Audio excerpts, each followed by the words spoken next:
Nearly 100 Wisconsin families have lost their loved ones during recent wars in Afghanistan and Iraq. In tonight's special assignment, NBC 15's Sarah Carlson and photojournalist Sam Sorensen show us one man's mission to heal with the power of art.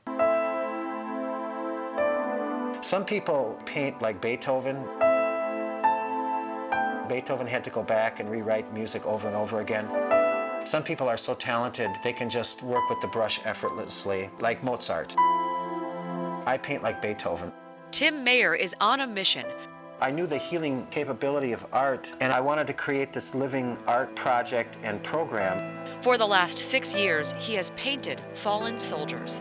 I'm not going to say that this is my way of serving my country, because I don't think it's anything compared with someone who might be called on at any time and be asked to give their life.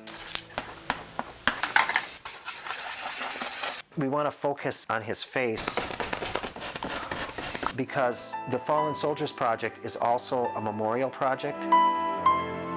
James was one that from little on wanted to be in the Army. Usually for Halloween, that's what he was. This room is going to be a memorial room. It was after 9/11 that he decided for sure to go into the Army. James McDonald's first tour in Iraq was in 2004 for 1 year.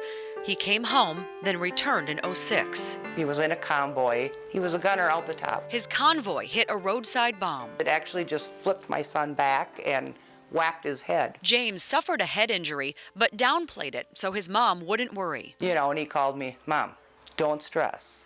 I'm fine. I just bumped my head." James was sent to Fort Hood in Texas to recover and was awarded the Purple Heart. It wasn't long after that he spent a night out with friends on base. Then he went home, went to bed, and that was it.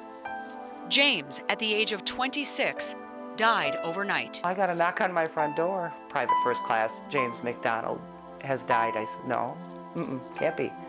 He's in Fort Hood. He's not in Iraq anymore. And they said, no, he died in his barracks. No. But they ruled out foul play and suicide, but never determined how he died. Unknown causes. The McDonald family fought hard for James to be listed as a casualty of war since the injury happened in Iraq. It was very devastating because he was a young man that wanted so to be in the Army. He won't be recognized as a casualty of war. He will by us. And he will by Tim Mayer. I think that there was a commitment by James to serve this country. Tim runs Artists for the Humanities. It's a nonprofit that includes the Paintings or Fallen Soldiers Project in honor of those who gave their lives. This is Ryan Jerebick. This is Andrew Wallace, Moises Langhorst, Fernando Mendez, Adrian Solta. Since 2003, Tim has painted more than 70 portraits. The first casualty from the state of Wisconsin. Each one taking him between 60 and 100 hours. I owe the McDonald family and James my best effort. James was a big Brewers fan. What a big-hearted kid he was. James also had a desire to be a firefighter. Oh, it just means the world to me. Well, you don't get over. You just move on.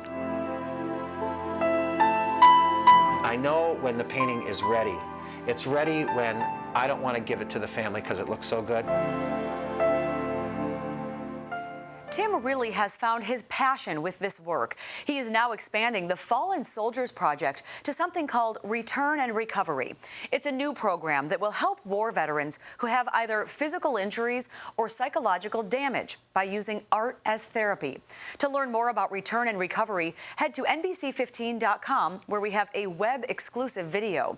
There you will also find a link to the Artists for Humanities website. With tonight's special assignment, I'm Sarah Carlson.